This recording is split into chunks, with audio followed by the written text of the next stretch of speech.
Buenas noches. Entonces vamos con la oración. Estaba con Macrona también. Buenas noches, Fray. Buenas noches. La oración es el Salmo 18. Salmo 18. Salmo 18. Es el de la Biblia católica, porque la de la Biblia protestante sería 19. Ya saben, los dos números. El más bajo es de la Biblia católica, porque es de la Biblia traducida al griego. De las comunidades, muchas que estaban fuera de Palestina. Ellos tenían una lista, como lo tenían las comunidades que estaban en Palestina. Ellas tenían una lista, en este caso más larga, empezando desde el Salmo 9, cuando de uno hicieron dos. Entonces tiene un número más. Aquí está el estribillo. Tus palabras, Señor, son espíritu y vida. Tu palabra, Señor, son espíritu y vida. La ley del Señor es perfecta y es descanso del alma. El precepto del Señor es fiel e instruye al ignorante. Tu palabra, Señor, son espíritu y vida. vida. Los mandatos del Señor son rectos y alegran el corazón. La norma del Señor es límpida y da luz a los ojos. Las Las palabras del Señor son espíritu y vida. La voluntad del Señor es pura y eternamente estable. Los mandatos del Señor son verdaderos y eternamente Tus palabras, Señor, son espíritu y vida. Las palabras del Señor son espíritu y vida. Que te agraden las palabras y llegue a tu presencia el meditar de mi corazón. Señor, roca mía, redentora mía. Las palabras del Señor son son espíritu y vida. espíritu y vida. Gloria al Padre y al Hijo y al Espíritu Santo. Las palabras del Señor son espíritu y vida. Amén. Tus palabras, Señor, Tus palabras, Son Señor, son Espíritu y vida. eso. Mi madre decía, todos los salmos terminan en gloria. Nosotros también terminamos el salmo en gloria. Entonces, retomamos brevemente algo de la lección pasada, que fue la lección número 5, titulada Los libros del Nuevo y del Antiguo Testamento. ¿Qué hay que recordar? Sécatelo vos solo. Esta lección número 5 hay que recordar el Cristo es solamente uno y está en los evangelios. Esto porque se ha empezado a decir en estos últimos tiempos a distinguir entre el Cristo de la fe y el Cristo del evangelio. No hagamos confusión. El Cristo de la fe es el mismo Cristo de los evangelios. Este es muy importante como concepto. La otra cosa que hay que recordar, bueno, los libros, los evangelios, los hechos de los apóstoles, las cartas de los apóstoles, sobre todo de San Pablo, San Pedro, Santiago, el Apocalipsis, que es el último libro del Nuevo Testamento y que significa revelación, no significa desastre. Luego, popularmente, ha empezado a significar desastre porque habla de que la luna se cae y el sol se oscurece, que era un lenguaje simbólico que los hebreos conocían, pero los romanos no conocían. Y entonces era un libro para las comunidades que estaban bajo la presión de la persecución romana. Morían tantos mártires y estaban desilusionadas.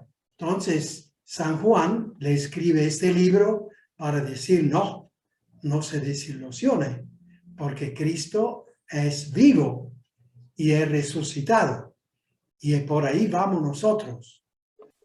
Es un libro de esperanza, pero escrito en clave, con el lenguaje hebreo, muchos símbolos, los números, que era un significado que los romanos no conocían, y así por eso el libro del Apocalipsis es famoso por ser, por nosotros, considerado un libro difícil de entender. Y el Antiguo Testamento, los 46 libros, en primer lugar está el Pentateuco. Pentateucos, que significa 5 cajas. En cada una de estas cajas estaba un libro. Entonces tenemos el libro del Génesis, el libro del Éxodo, el libro del Levítico, el libro de los Números y el libro del Deuteronomio. Pentateuco. También los hebreos la llamaban la Torá. Torá, palabra hebrea que significa ley, porque contenía todas las leyes que luego habrá que poner en práctica. Deuteronomio, una palabra difícil que significa la segunda ley. Era siempre la ley fundamental que Moisés había dado a los hebreos, los mandamientos, etc., pero como extendida, comentada, explicada, una ley renovada. Por eso Deutero significa nuevo, de nuevo, y nomas, que significa ley. Son el primer grupo de los libros del Antiguo Testamento. Luego viene el grupo de los profetas. Y bueno, son los grandes profetas, Elías, Isaías,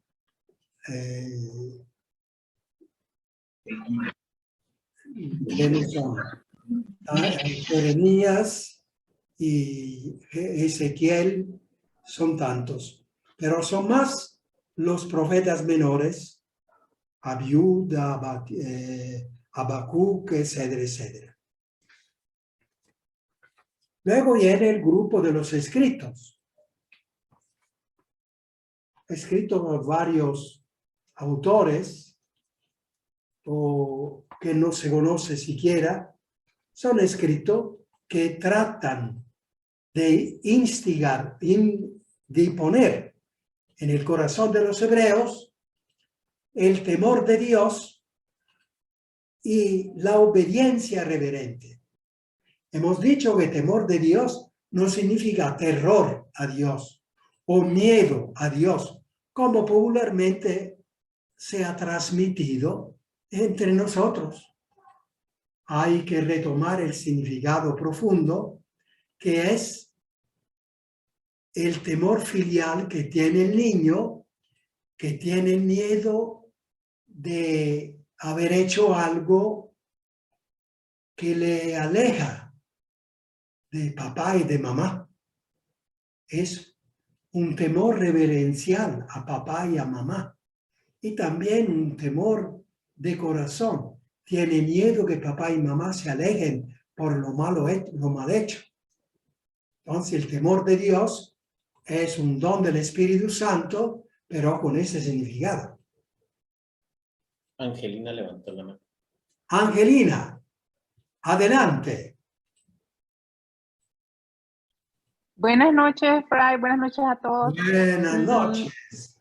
Dime, Angelina. Tenía una pregunta, Fray. Sí. Por ejemplo, en la Torá, que son los 5 libros del Antiguo Testamento, Exacto. es el libro del judaísmo, ¿verdad? Sí, del O Antiguo Testamento. porque Lo que ellos por- digamos, tenían siempre entre manos y constituía la base de su fe. sí, Sí. entonces, pero eso sigue siendo para ellos la base de su fe, o sea, ellos no toman el Nuevo Testamento. Sí, ellos no reconocen a Cristo y por lo tanto no reconoce el Nuevo Testamento. Se han quedado allí y dice que todavía esperan el Mesías. Ahí ya no. Ahí hay que admirar los hebreos porque a pesar de que estaban esparcidos en todo el mundo, han tenido siempre esa capacidad de mantener su fe y han sufrido mucho. Conocemos el Holocausto. Entonces, pero lamentablemente se espera que un día se puedan reconocer que Jesús es ese Mesías que ellos esperaban. Ajá, sí, porque yo, por ejemplo, escuchaba la Torá, y no sabía que eran los 5 libros del Antiguo Testamento. Sí. Exacto, exacto. Ajá, muchas gracias, Fray. Sí, Torá significa ley y entonces son libros que constituyen la ley básica de toda su fe, ¿verdad? Y luego Gracias, están, entonces, los escritos que quieren enseñar este temor de Dios y tener bien el concepto de temor a Dios. Es para poner en la gente la obediencia filial a Dios, la obediencia filial. Y luego están los salmos, las lamentaciones y las reflexiones sapienciales, libro de la sabiduría, es el último libro de la Sagrada Escritura, escrito unos 50 años antes de Cristo. Vean que llega muy cerca de nosotros. Y luego está otros escritos que son como historieta, digamos así, siempre con fines pedagógicos de enseñar la fe en Yahvé. Y ahora vamos a la nueva lección, la lección número 6.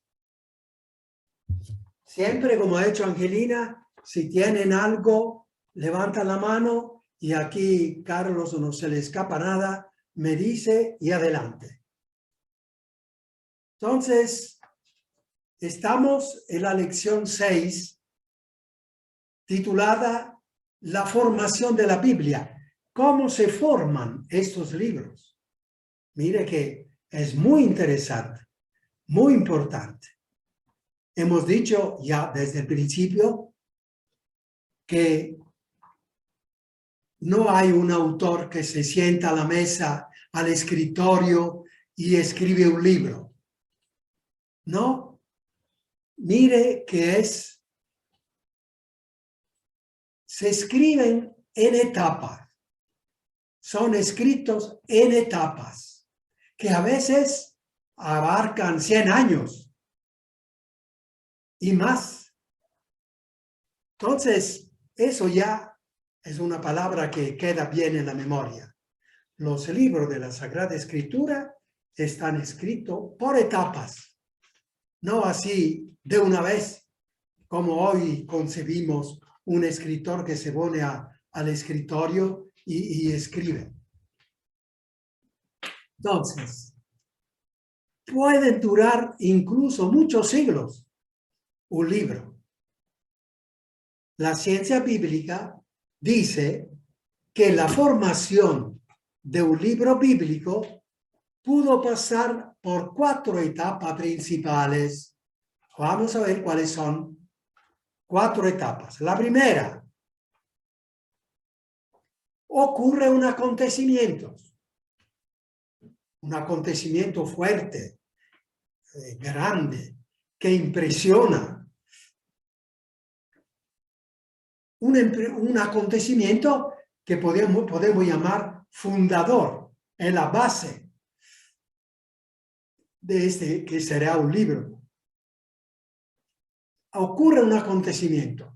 Esta es la primera etapa.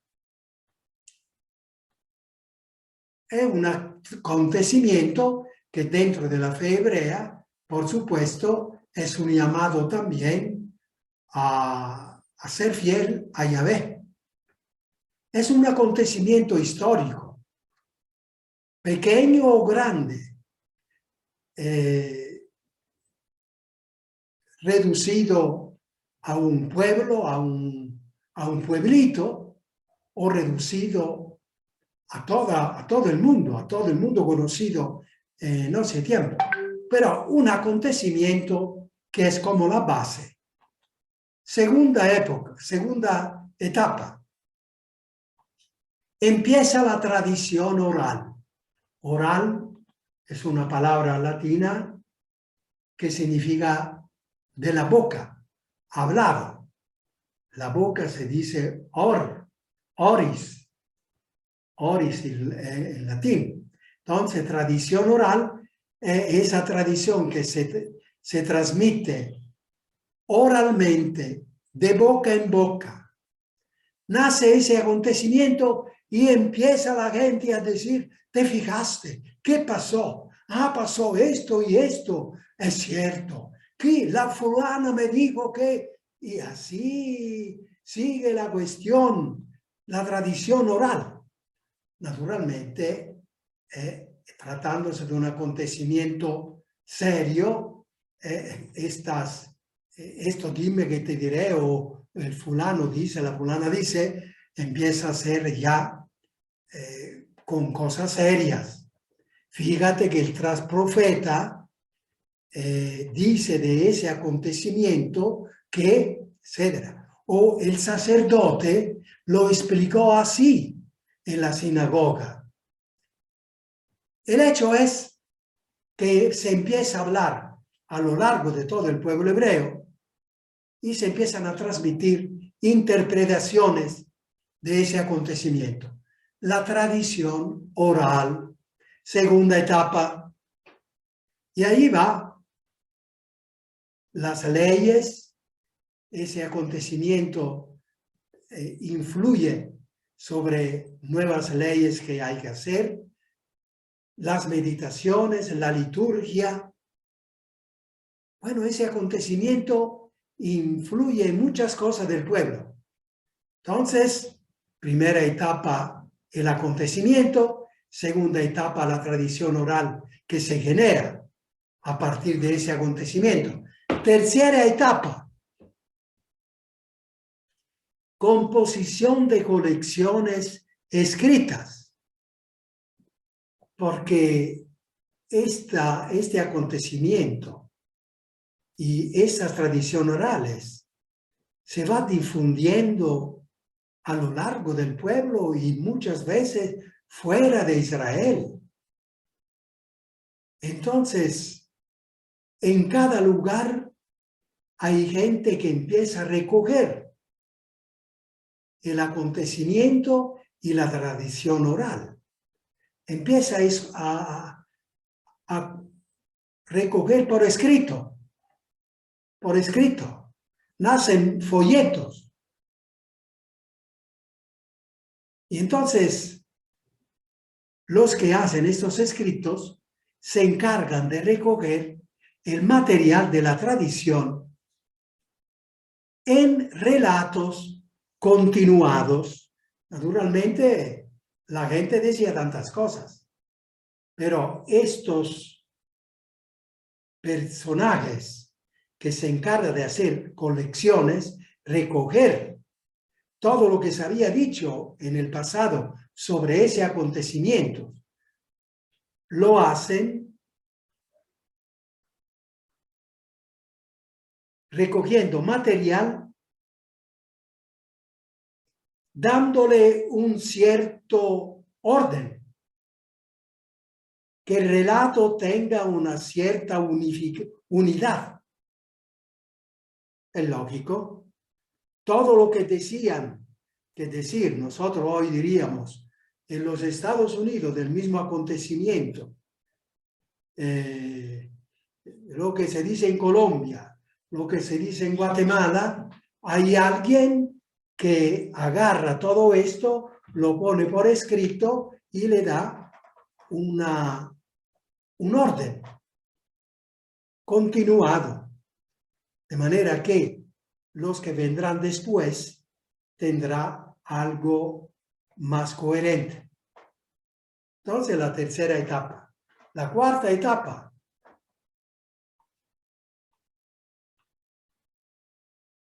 La cuarta etapa finalmente viene la redacción de la obra. Eso. Tenemos la obra del profeta Isaías. Tenemos el libro del profeta Isaías. Pero ese libro del profeta Isaías, ¿cuándo ocurrieron los acontecimientos del profeta Isaías? ¿Qué tipo de tradiciones orales, interpretaciones se encontraron?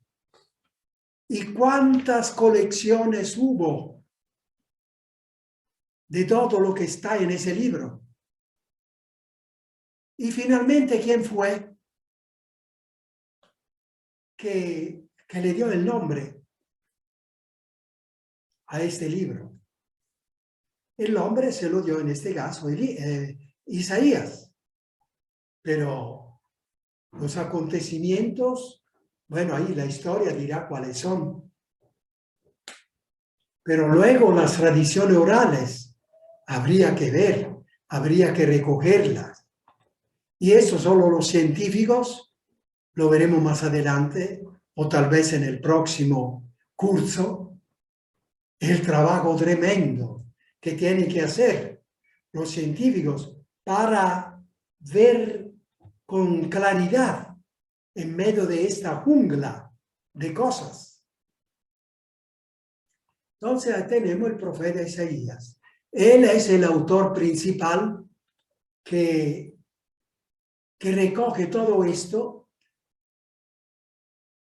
a tal punto que todas las colecciones están puestas bajo el nombre de Isaías, que tal vez entonces no es todos de él.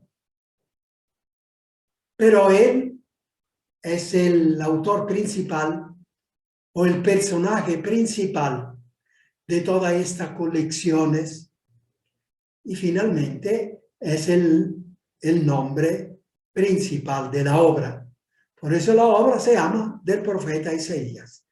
A veces ustedes en la Biblia, en las notas sobre todo, encontrarán el profeta Isaías, el segundo profeta Isaías, el segundo Isaías y hasta el tercer de Isaías. Y uno dice, ¿cómo sería? ¿Y cuántos Isaías hubo? Bueno, con esa explicación que acabamos de dar, ustedes ya se orientan un poquito.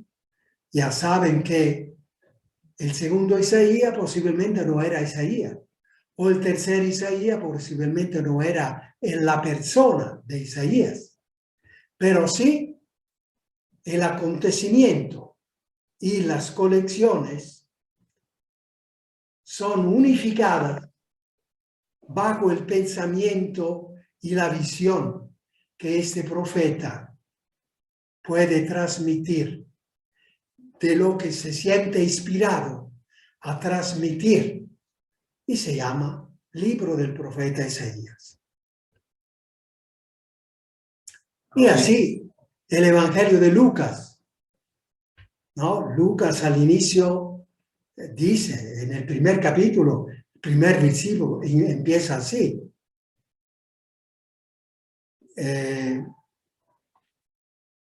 ¿Cómo lo llama? Teófila. Teófilo.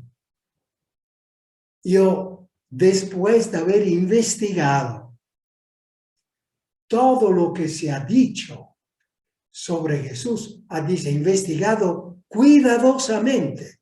Lucas era un médico, por lo tanto acostumbrado a la investigación.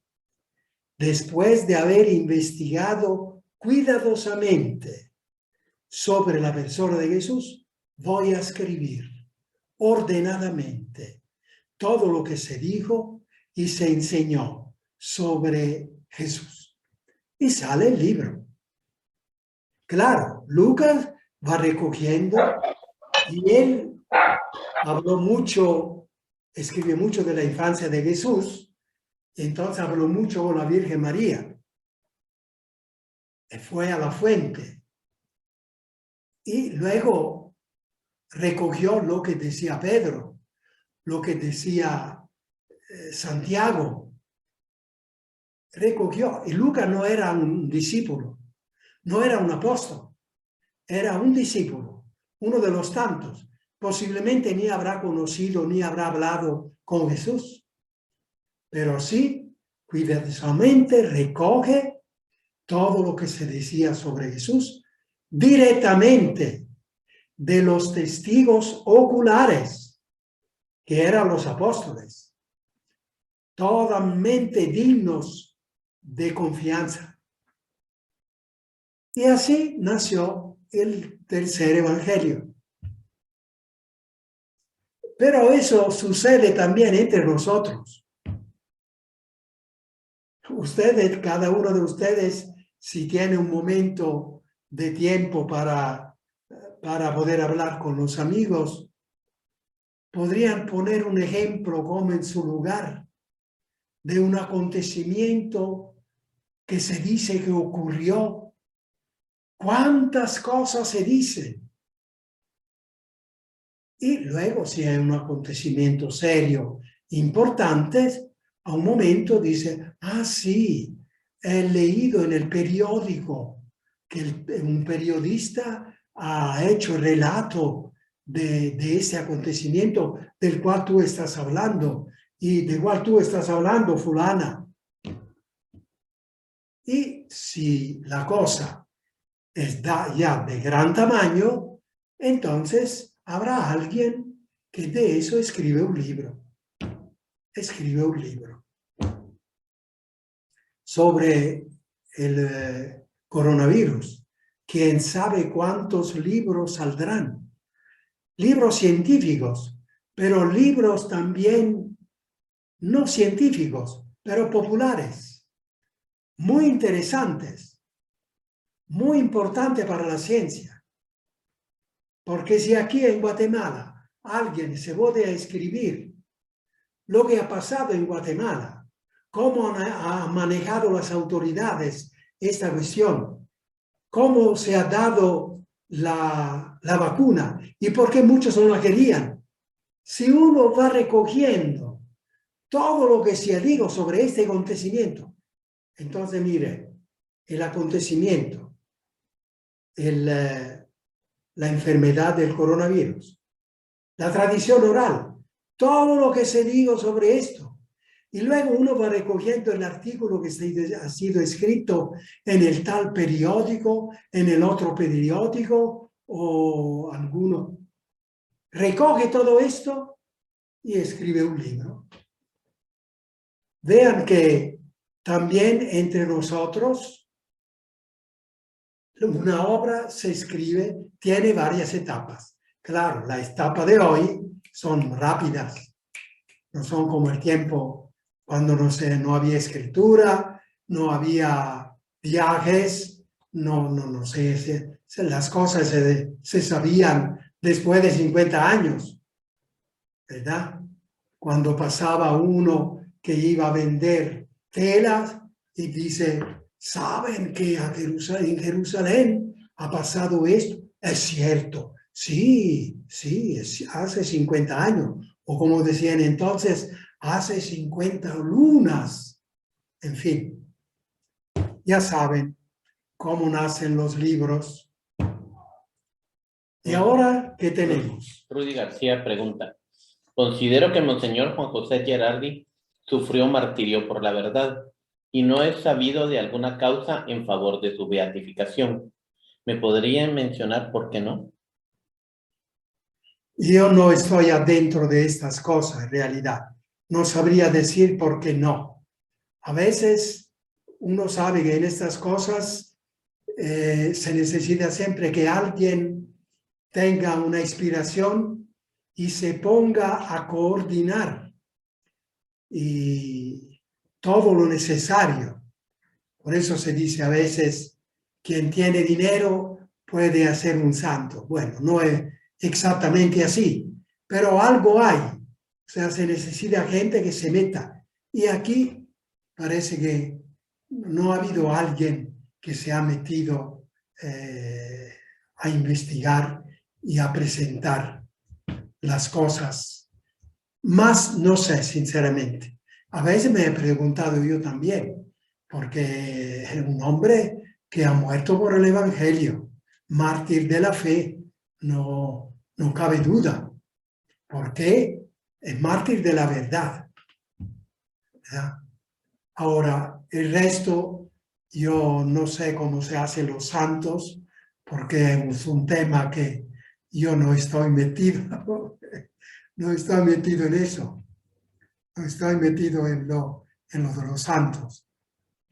Entonces, no, lamento no poder explicar más. ¿Hay alguna otra pregunta?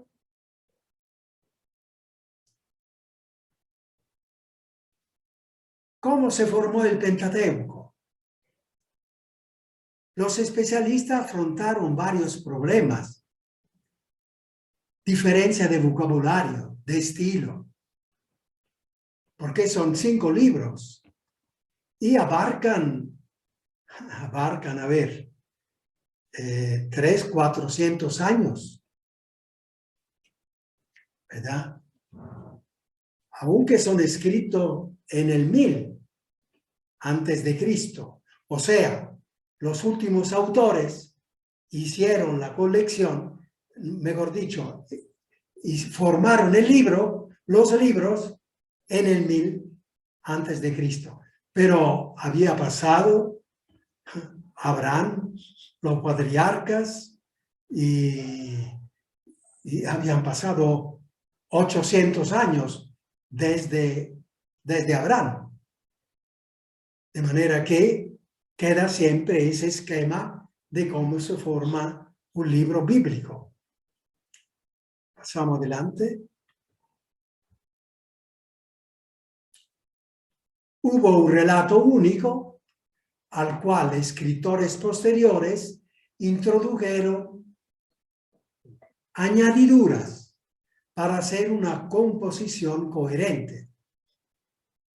Es la suma de 4 documentos. Eso, en lenguaje técnico, esos 4 documentos se llama yavista, porque pone en el centro Yahvé. Eloísta es un cambio de palabra, Elohim, cuando no se quiso decir más Yahvé, sino que solo otras palabras como Elohim. Deuteronomista acentuaba el Deuteronomio, y sacerdotal tomaba una tradición de los sacerdotes. En fin, es una manera de decir que ustedes entienden. Luego lo peculiar lo van a leer cuando lo van a poder encontrar en el blog. Vamos a más adelante. Sí, más adelante. Esto se sabe cómo nació el libro de Isaías. Hemos hecho 2 ejemplos de cómo nacen los libros, 2 ejemplos del Antiguo Testamento.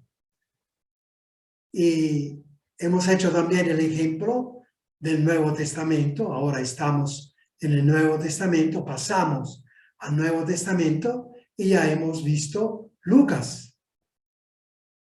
¿Cómo se forma su evangelio? Aproximadamente con las 4 etapas que conocemos, aunque etapas más rápidas, ciertamente. eso enseña la dificultad de los que se ponen a escrutar la Biblia desde la raíz.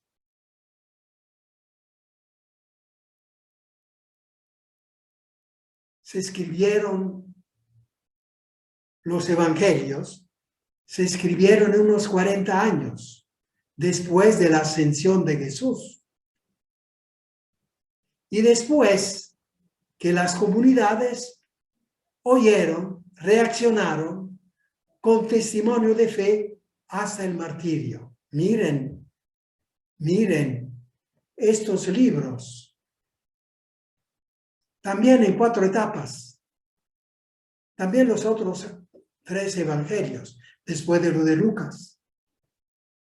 Igualmente, aquí la fuerza está también en que fueron escritos después que los apóstoles se pusieron a dar la catequesis a las comunidades cristianas que iban creciendo, que iban naciendo. Los mismos apóstoles narraban la cosa. Hasta que alguien tuvo la inspiración de decir, esto hay que ponerlo por escrito. Es demasiado importante. Es lo que dicen los apóstoles. Los que vieron las cosas, los que oyeron hablar a Jesús, los que tocaron a Jesús, los que lo vieron poner en el sepulcro y lo vieron después resucitado, comieron con él, pusieron las manos en sus heridas. Esas son cosas serias, eso hay que escribirlo. Y entonces Lucas, San Marcos, Mateo y Juan se ponen a escribir. Y tenemos los 4 libros preciosos de los evangelios. Sin las comunidades, imagínense, sin las comunidades que creyeron en Jesús, no habríamos tenido los evangelios. Vean qué importancia que tiene la fe del pueblo en la constitución de los libros de la fe cristiana. Son libros que nacen de testimonio, de hechos fundamentales, pero son libros que el pueblo, acontecimiento que el pueblo recoge, le da su interpretación y todo el pueblo se pone de acuerdo que eso significa lo que Yahvé quiere transmitirnos.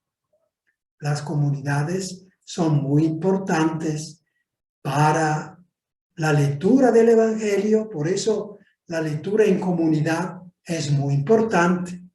La lección divina, que vamos a leer más adelante, es muy importante.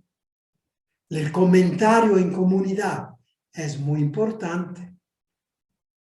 Así nacieron los libros con esta intervención de las comunidades que dieron, digamos, la firma a todos los que decían los apóstoles. Sintieron que lo que decían los apóstoles era la verdad. Dios era amor. Todo lo que decían los apóstoles era la verdad. Y esta fe, ahí está, recogida en los libros. Y nosotros cuando la leemos, vamos recibiendo, junto al Espíritu Santo que inspira, también el aporte de las comunidades. Por eso, aprovecho para decir una cosa importante. Por eso ahora que estamos acostumbrados a no ir a misa presencial, hay el peligro que mucha gente dice, ¿y para qué ir a la misa? Sí, yo ahí en la televisión la veo y va bien igual. No, no, no va bien igual para nada. Aquí está la semilla. Aquí está la razón. Porque en la televisión en la casa no hay comunidad. Puede haber grupito de la familia, pero no hay comunidad. Es un espectáculo. Mientras que el Espíritu Santo habla a las personas y habla a las comunidades de personas presentes, que se miran en los ojos, cuya voz se oye, cuyos gestos se oye, se ven. Y uno se da cuenta si es sincera la cosa o se está engañando. Hay que volver a la misa presencial. Esa solamente vale. La de la comunión, de la televisión, cuando ya se puede ir a la presencial, la de la televisión no vale. No vale. Es un espectáculo que no vale. Solo los enfermos que no pueden, cuando no se puede, bueno, entonces una ayuda. Pero si se puede, hay que ir a la misa presencial. ¿Qué tenemos aquí? Vamos adelante.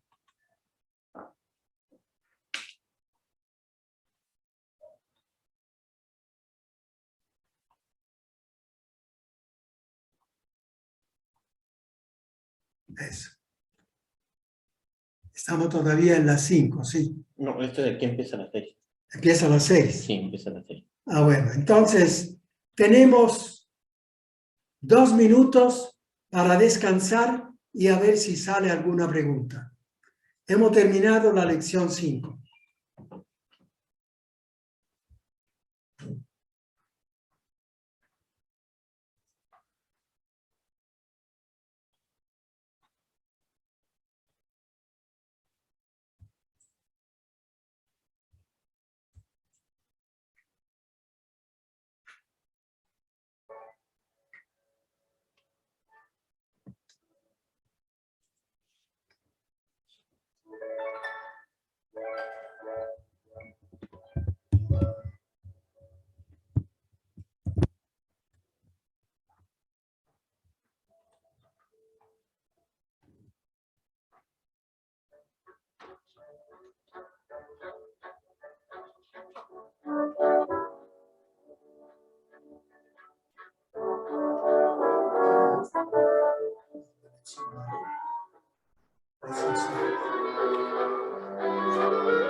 Vamos a ver una pregunta. Jocelyn nos dice, padre, yo tengo una duda. El Papa Francisco dijo en 2015, creo que matrimonios casados solo por lo civil ya pueden comulgar. Pero hay muchos padres que dicen que si no es matrimonio religioso, no se puede. Esto, digamos que la enseñanza oficial de cuando nosotros estudiábamos es que no es suficiente el matrimonio civil para poder comulgar.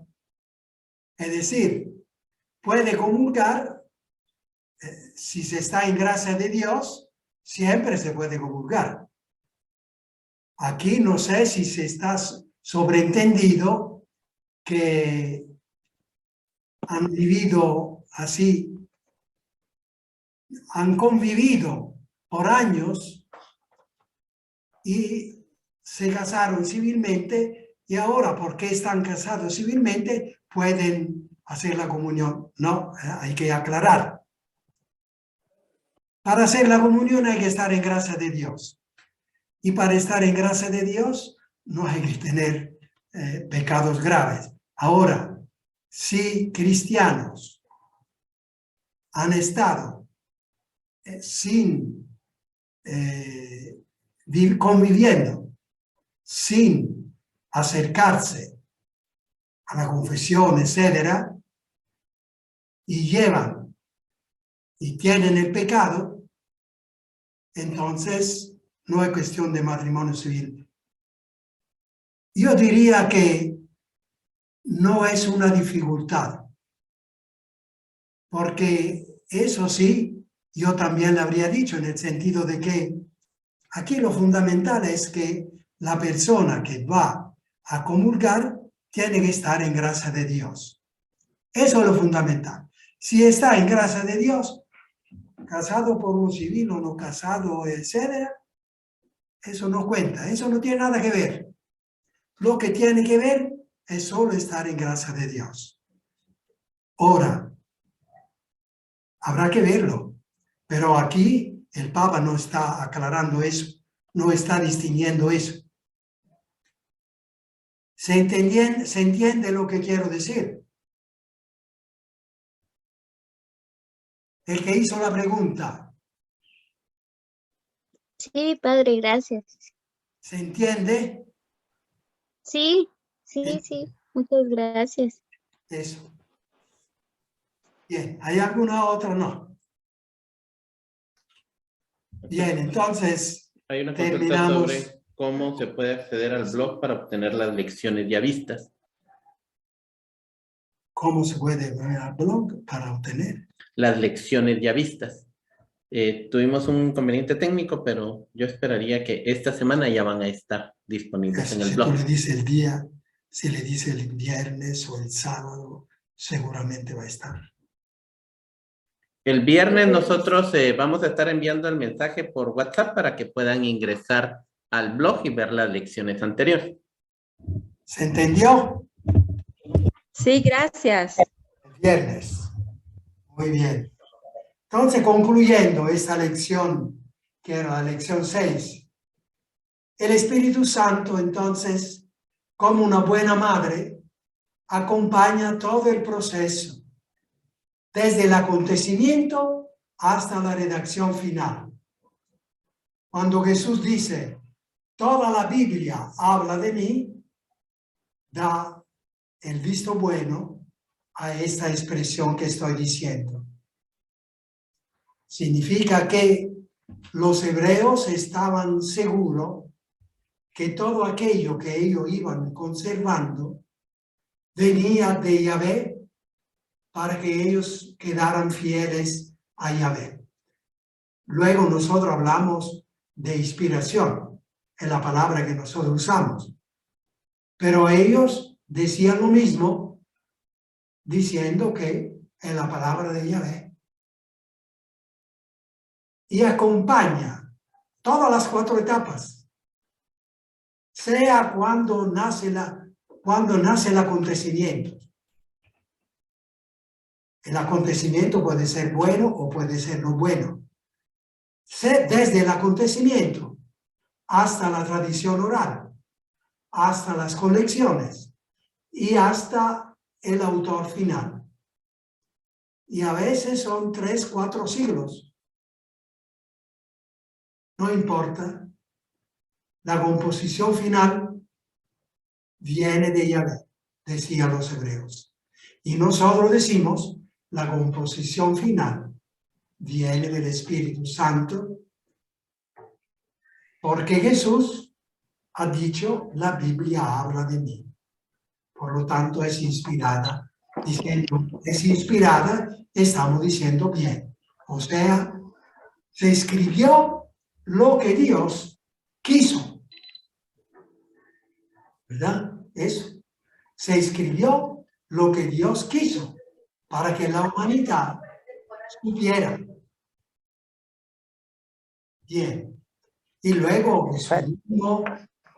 para después de Jesús, está la gran cita de la evangelista Juan, cita 16, 2, 16, 12, 13, donde dice a los apóstoles, ustedes ahora no me pueden comprender todo, pero cuando venga el Espíritu Santo, entonces Él le explicará la verdad toda entera.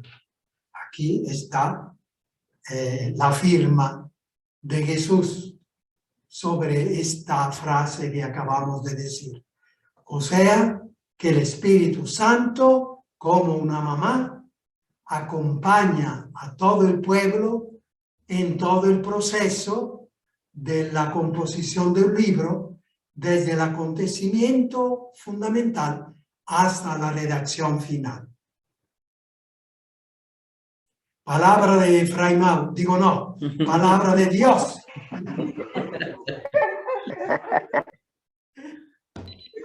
Fray Mauro.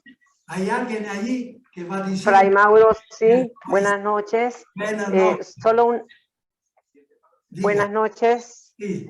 Sí, solamente es realmente tan bonito todo lo que nos ha dicho sobre estas 4 etapas para formar un libro bíblico, pero sí me llama la atención poderosamente esta frase que nos decía, ¿verdad? Que sin las comunidades que creyeron en Jesús no se habrían tenido evangelios.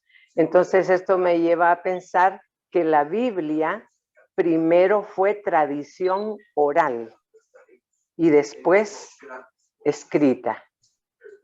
¿Sí? Se puede decir así, se puede decir así. Y es muy importante decir eso. Porque los que dicen, creemos en la Biblia, al inicio lo dijimos, nosotros no creemos en la Biblia, creemos en Jesús. La Biblia nos sirve para conocer a Jesús y tenerle fe a Él. ¿Verdad? Sí. Entonces, y todos los libros tienen esta componente de la comunidad que interviene, interpreta los acontecimientos, inspirada por Dios, interpreta el acontecimiento, transmite lo que interpretó del acontecimiento y al final el escritor final prácticamente puede formar su libro recogiendo las tradiciones orales. En ese sentido, si no hay tradiciones orales, no hay libro. No hay libros. Fue primero la tradición oral y después escrita la Biblia. Puede decir. Sí, gracias, Fray. Y entonces, el Espíritu Santo, ¿hay alguien más? No. Mire, el Espíritu Santo mueve el corazón, la mente, la voluntad de los varios protagonistas de la transmisión y del redactor final para que las generaciones fueran entendiendo el hilo de la historia de la salvación.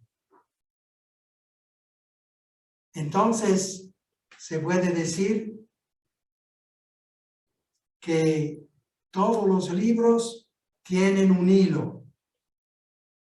El Espíritu Santo le da este hilo. Y el hilo lleva hasta el nacimiento de Jesús, el Mesías.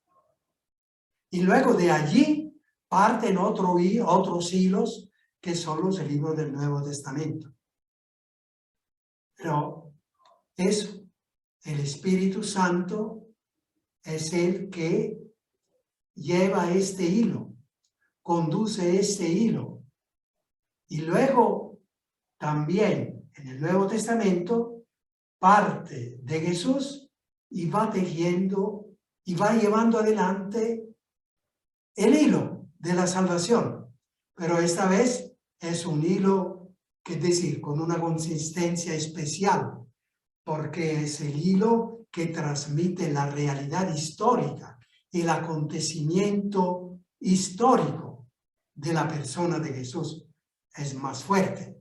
Antes, los libros antiguos esperaban a Jesús.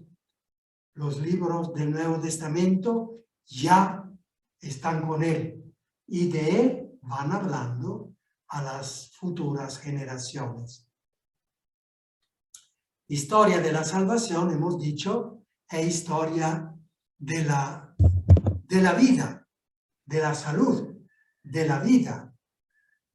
Y esta generación futura se adhirieran a ella con su capacidad de amar con libertad por propia iniciativa. Son expresiones que tienen consistencia. En este caso, por ejemplo, la Biblia es una propuesta, como Jesús es una propuesta, como todo lo de Dios es una propuesta. Propuesta a tu libertad. ¿La quieres o no la quieres? ¿Estás de acuerdo o no estás de acuerdo? Vean la importancia de la libertad humana. Yo, en cierto contexto, he escrito esta barbaridad, que Dios propone y el hombre dispone.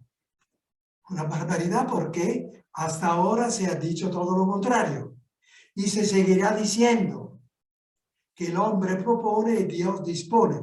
Tiene su sentido, pero yo creo que cuando se habla de seres humanos que deben de tomar decisiones decisivas, si ir hacia Dios o no, la frase que digo yo tiene más importancia.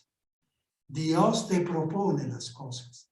Eres tú que dispones si hacerle caso o no. Cosa seria. Así termina la cuestión. Sí. Eso. Así termina la cuestión. ¿Están bien todos? ¿Todas? Sí. Sí, Fray. Estamos bien. Estamos Sí, bien. Fray. Muchas gracias, Fray. Gracias, muy Todo bien, amable, Fray. Fray. Fray. Nos oiremos, nos veremos algo mañana en la noche. Dios primero. Sí. Entonces les doy la bendición.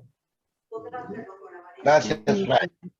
Gracias, El Fray. Señor esté con ustedes. Y con con tu tu Con su espíritu. Espíritu. El Señor les bendiga y les guarde. Amén. Amén. Amén. Les muestre su rostro y tenga misericordia de ustedes. Amén. Amén. Amén. Vuelva hacia ustedes su mirada misericordiosa y les conceda la paz. Amén. Amén. El Señor les bendiga, hermanos y hermanas. En el nombre del Padre, Padre, del del Hijo Hijo, y del del Espíritu Espíritu Amén. Santo. Amén. Buenas Gracias, noches. Fray. Chao. Buenas noches. Noches, Fray. bendiciones. Buenas noches a Buenas noches, todos. Fray. Buenas noches a todos. Buenas noches a todos. Chao, chao. Chao, chao. Chao, chao. Chao, chao. Buenas noches a todos. Gracias. Buenas noches.